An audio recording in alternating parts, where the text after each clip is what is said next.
साथियों, कल हम सब ने देवर्षि नारद और भगवान श्री हरि के मध्य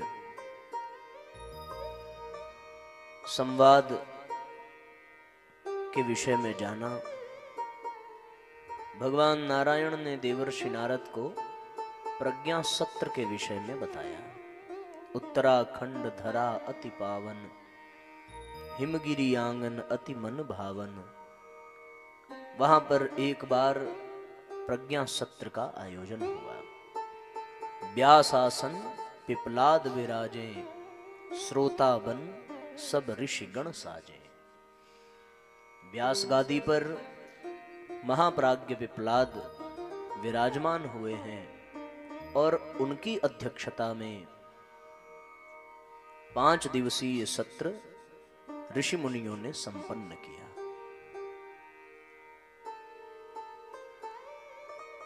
बड़ी प्राचीन पर बहुत समीचीन परंपरा है ये भारतीय संस्कृति की कि समय समय पर हमारे देश के ऋषि मुनि एकत्रित होते हैं और एकत्रित होकर जन जन की समस्याओं के समाधान पर चिंतन करते हैं, शोध करते हैं, अध्ययन करते हैं। जो निष्कर्ष निकल कर आता है उसे वो जन सामान्य तक पहुंचाते हैं। भगवान सृष्टि बना करके साक्षी भाव से इस संसार को देखते रहते हैं। निराकार हैं, निर्गुण हैं, न किसी से प्रेम है उनको, न किसी से द्वेष है। दृष्टा बन करके समस्त संसार के दृश्यों को केवल एकटक निहारते रहते हैं। इस संसार की समस्त गतिविधियों का संचालन भगवान के दूतों के द्वारा, उनके सहयोगियों के द्वारा संपन्न होता रहता है। उसी क्रम में जितने भी ऋषि हैं, मुनि हैं, संत हैं, महात्मा हैं, ये सब ईश्वर के अनुचर हैं, उनके सहयोगी हैं। ईश्वर केवल प्रेरणा देता है और वो प्रेरणा उन्हीं के हृदय में सुनाई पड़ती है जो जीवंत हैं, जो जागृत हैं। जीवित व्यक्ति और जीवंत व्यक्ति में अंतर है। वेंटिलेटर पर पड़ा हुआ व्यक्ति भी जीवित है, लेकिन वो जीवंत नहीं है। जीवंत वो जिसमें प्रगति की संभावनाएं हो, उसको जीवंत कहते हैं। ऋषि मुनि स्तर की जितनी भी चेतनाएं हैं, जितने भी महामानव हैं, ये सब जागृत आत्माएं हैं। जब भी भगवान का कोई संदेश, कोई निर्देश प्राप्त होता है तो उस निर्देश, उस संदेश पर ये तुरंत सक्रिय हो जाते हैं। इन्हें अपने लिए किसी चीज की आवश्यकता नहीं है। ऋषि मुनियों को सत्संग की आवश्यकता नहीं है, इनको किसी सत्र की आवश्यकता नहीं है, इनको किसी मार्गदर्शन की आवश्यकता नहीं है। दीपक को जलाने के लिए बाहर से अग्नि की आवश्यकता पड़ती है, लेकिन मणि तो स्वयं प्रकाशित है। ये ऋषि, ये मुनि, ये महामानव, ये स्वयं प्रकाशित मणि के समान है। इन्हें कहीं बाह्य प्रकाश की आवश्यकता नहीं है। इसके बावजूद भी ये समय समय पर एकत्रित होकर के समाज के कल्याण के लिए, जन जन की समस्याओं के समाधान के लिए, संसार में जो परेशानियां हैं, जो समस्याएं हैं, उन पर चिंतन करने के लिए और उनका समाधान निकालने के लिए ये एकत्रित होते हैं और आपसी चर्चा के अंतर्गत जो समाधान प्राप्त होता है उसे फिर संसार तक पहुंचाना इनका उत्तरदायित्व होता है। इनमें भी 3 स्तर के लोग हैं। एक महाप्राज्ञ ब्रह्मर्षि स्तर के, देवर्षि स्तर के हैं, जैसे देवर्षि नारद हैं, ब्रह्मर्षि विश्वामित्र हैं, महाप्राज्ञ पिपलाद हैं। ये सब महामनीषी हैं। ये आत्मकल्याण और लोक कल्याण के लिए हर पल सजग रहते हैं। अपने अपने अध्ययनशाला में, शोधशाला में नवीन प्रयोग, जिस प्रकार वैज्ञानिक अपनी प्रयोगशाला में करता है, उसी प्रकार ऋषि मुनि भी नई नई खोज करते रहते हैं। वैज्ञानिकों के और ऋषियों के खोज में अंतर है। वैज्ञानिक पदार्थों में खोज करता है, ऋषि पदार्थों में नहीं, ऋषि परमात्मा में खोज करते हैं। पदार्थ परिवर्तनशील है पर परमात्मा परिवर्तनशील नहीं है। इसलिए वैज्ञानिकों के द्वारा खोजे गए परिणाम में समय समय पर परिवर्तन होता रहता है, पर ऋषियों के द्वारा जो परिणाम निकल करके आता है वो परिवर्तनशील नहीं, वो सनातन होता है। उसकी महत्ता जितनी प्राचीन समय में है उतनी ही महत्ता उसकी आज भी है।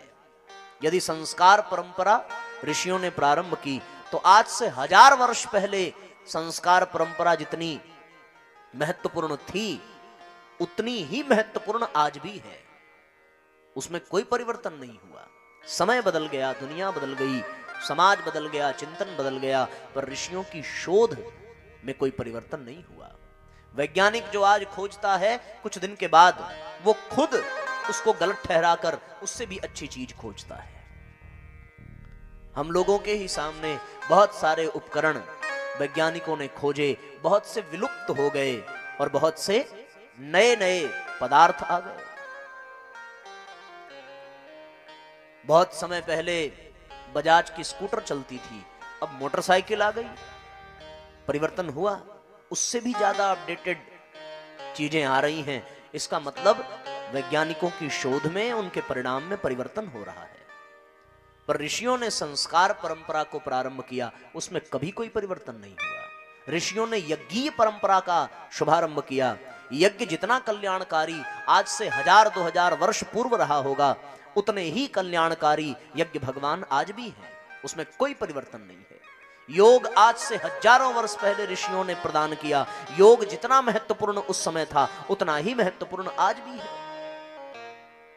आहार कल्प की साधना, चंद्रायण की साधना, ये जितने भी तप के विधान हैं जो ऋषियों मुनियों ने बनाए हैं, इसमें कभी कोई परिवर्तन नहीं हुआ।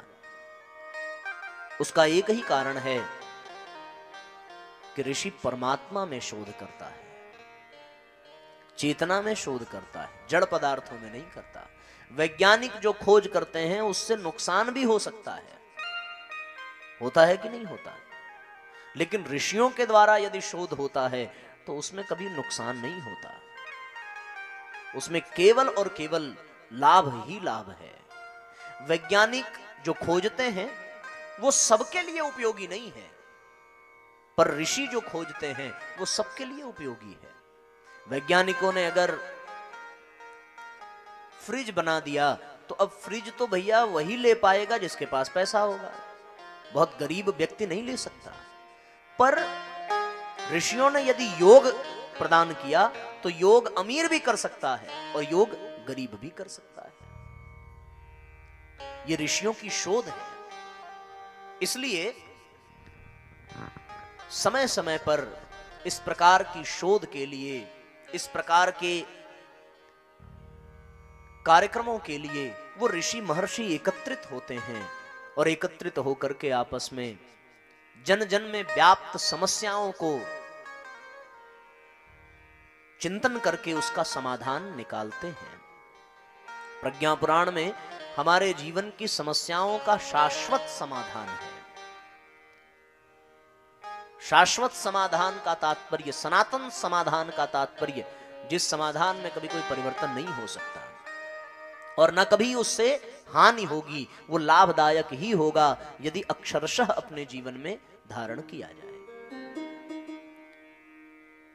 तो कहने का तात्पर्य यह है साथियों कि लोगों की समस्याओं पर आधारित ऋषियों के सत्र निरंतर होते रहे हैं और ये सत्र भी इसी विषय पर हुआ। क्यों हुआ?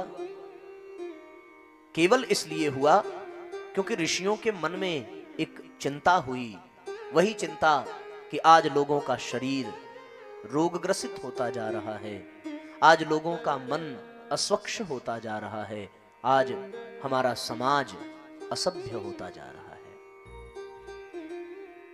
इन समस्त समस्याओं को लेकर के आज हिमालय की पावन भूमि पर जहां देव शक्तियां, ऋषि मुनि विचरण करते हैं, जहां त्याग, तप, तितिक्षा और जगत के कल्याण के लिए अहर्निश सतत साधना चल रही हो, ऐसी दिव्य भूमि, पावन भूमि पर आज एक सत्र का आयोजन हुआ और उस सत्र का अध्यक्ष महर्षि पिप्पलाद को बनाया गया। कल बताया था पिप्पलाद बड़े तपस्वी हैं, दधीच ऋषि के पुत्र हैं और इन्होंने पीपल के पत्ते खा करके, एक बार जब दधीच ऋषि का हड्डियों का दान हुआ तो उस समय महर्षि पिप्पलाद बहुत छोटे थे, न चल सकते थे, जैसे छोटा बच्चा होता है। जब ये बड़े हुए तब इनको पता चला कि देवताओं के स्वार्थ के कारण इनके पिता को हड्डियों का दान करना पड़ा और इनको पिता के वात्सल्य, पिता के सानिध्य से वंचित रखा गया। तो इनको बड़ा क्रोध आया। क्रोध आया तो इन्होंने कठोर तपस्या की कि मैं सबको जला करके नष्ट कर दूंगा। देवता इनके सामने प्रकट हुए, कहने लगे कि आपके ऊपर शनि का प्रकोप था, इस वजह से आपको पिता का सानिध्य नहीं मिला। तो अपने तप के प्रभाव से महाप्राज्ञ पिप्पलाद जी ने एक ऐसा नियम, एक ऐसा कानून बनाया कि कोई भी बालक, कोई भी बच्चा जब तक 12 वर्ष का नहीं हो जाता तब तक उसके ऊपर शनि का कोई प्रभाव नहीं पड़ सकता। ऐसे कठोर साधना करने वाले, विधि के विधान में भी नयापन ले आने वाले ये कोई सामान्य ऋषि नहीं है। ये बहुत तपस्वी, बहुत सिद्ध, आध्यात्मिक पराकाष्ठा के प्रतीक हैं महाप्राज्ञ पिप्पलाद। आज व्यास मंच पर विराजमान हैं और इनके समक्ष बहुत बड़े बड़े ऋषि श्रोता बनकर के एकत्रित हुए हैं।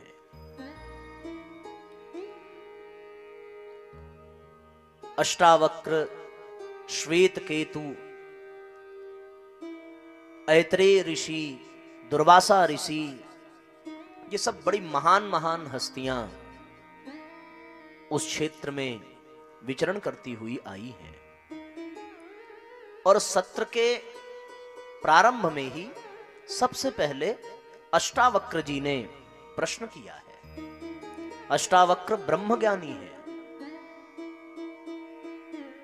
पिता के श्राप के कारण इनका शरीर 8 जगह से वक्र हो गया, मुड़ गया, इस नाते इनको अष्टावक्र नाम दिया।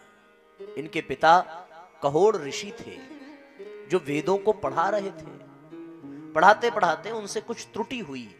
उस समय अपनी मां के गर्भ में पल रहा ये बालक पिता के पढ़ाते समय होने वाली त्रुटि पर टोकने लगा। गर्भ से आवाज आने लगी कि यहां आपसे गलती हो गई है, इसको सुधारिए। कहोड़ ऋषि को क्रोध आया कि ये अभी नालायक पैदा नहीं हुआ, अपने बाप को सिखाने चला है। उस क्रोध में इन्होंने श्राप दे दिया श्राप दिया कि तुम्हारा अंग 8 जगह से टेढ़ा हो जाए। 8 जगह से ही टेढ़ा क्यों हो जाए? क्योंकि आत्म कल्याण के लिए अष्टांग योग की आवश्यकता है, और 8 जगह से टेढ़ा हो तो अष्टांग योग नहीं, एक भी योग ये कर नहीं पाएगा। फिर गर्भ में मुस्कुराते हुए उस बालक ने कहा कि पिताजी, आंगन के टेढ़े हो जाने से आसमान टेढ़ा नहीं होता। और वो बालक जब जन्म लेकर के आया, शरीर अवश्य 8 जगह से वक्र था, पर वो ब्रह्म ज्ञानी अष्टावक्र के नाम से प्रसिद्ध हुए। एक बार महाराज जनक के यहां शास्त्रार्थ हुआ, और उस शास्त्रार्थ में अष्टावक्र जी के पिता भी, कहोड़ ऋषि भी आमंत्रित हुए। पर वहां कहोड़ ऋषि शास्त्रार्थ में पराजित हुए, और शास्त्रार्थ का ये नियम था कि जो उसमें पराजित हो जाएगा उसको आजीवन कारावास होगा। तो इनके जन्म लेने के बाद आजीवन के लिए कहोड़ ऋषि जेल में चले गए।